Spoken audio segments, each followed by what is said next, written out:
विधानसभा के मानसून सत्र के आखिरी चरण में राजस्थान विधानसभा के अंदर धर्मांतरण विरोधी बिल को पारित कर दिया गया था।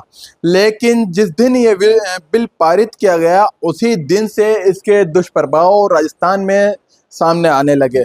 जिस तरीके से बीते कुछ दिन में ईसाई समुदाय के लोगों के साथ जो घटनाक्रम सामने आए हैं वो वाकई एक निंदनीय घटना है। इन्हीं पूरी घटनाओं को लेकर और धर्मांतरण विरोधी बिल को लेकर बात करने के लिए इस वक्त हमारे साथ मौजूद है सवाई सिंह जी, जो एक समाज सेवी भी हैं। हम उनसे जानते हैं किस तरीके का ये बिल है और क्या इसका उद्देश्य है। सवाई सिंह जी, सबसे पहले तो जनमानस राजस्थान में हम आपका स्वागत करते हैं जी। जिस तरीके से धर्मांतरण बिल के पारित होने के बाद ही लगातार जो घटनाएं सामने आई है ईसाई समुदाय के साथ, जिसमें से एक घटना जो आपका खुद का स्वे का क्षेत्र है राजधानी जयपुर में के प्रताप नगर में, वहां से भी सामने आई है। इन पूरी घटनाओं को लेकर क्या कहना चाहेंगे? मैं थोड़ा सा पृष्ठभूमि में ही कहूँ कि धर्मांतरण बिल में जैसे बिल बनना चाहिए उस तरह से बना ही नहीं। जो विधेयक होता है उसमें उसकी परिभाषा से शुरुआत होती है किस तरह से। इसमें धर्म की कहीं परिभाषा शुरू में ही जो देनी चाहिए थी वो दी नहीं है। फिर धर्मों का अंतर किस तरह से है, कहीं देखिए धर्मों का सबका सार एक ही है, अच्छा इंसान बनाना। वो कहीं भी रहे अच्छा इंसान बने, ये सभी धर्म चाहते हैं।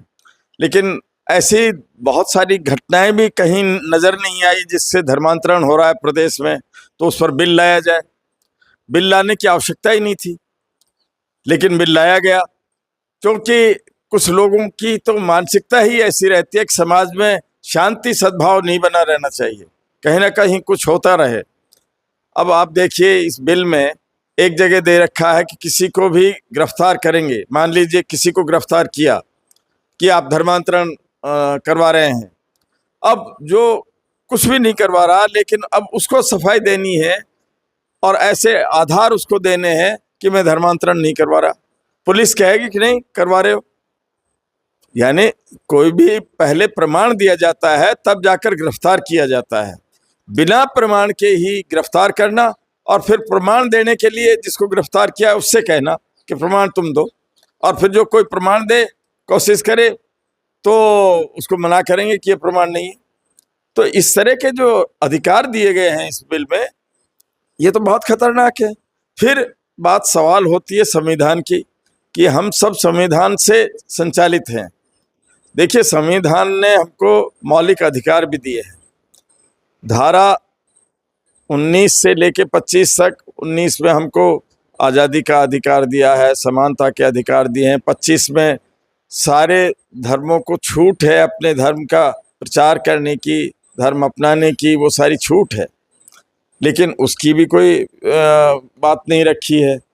ये इस तरह से व्याख्या करना और कहीं ना कहीं जबरन थोपना किसी पर, ऐसी शैली लग रही है। पहले ऐसी कोई घटनाएं नहीं, लेकिन जो ही बिल विधानसभा में पास हुआ है, कानून का रूप नहीं लिया है, अभी उस पर हस्ताक्षर वैसे नहीं हुए हैं, लेकिन बिल पास होते ही कुछ लोग जो पहले से कमर कसे हुए थे दंगा करने के लिए, वो तो चाहे जहाँ घुसने लग गए, घरों में घुस के हमले करने लग गए।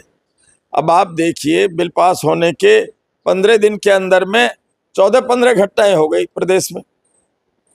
15 दिन में 14-15 घटना। जयपुर में प्रतापनगर में ही एक रविवार को हुई, एक फिर मंगलवार को घटना हो गई।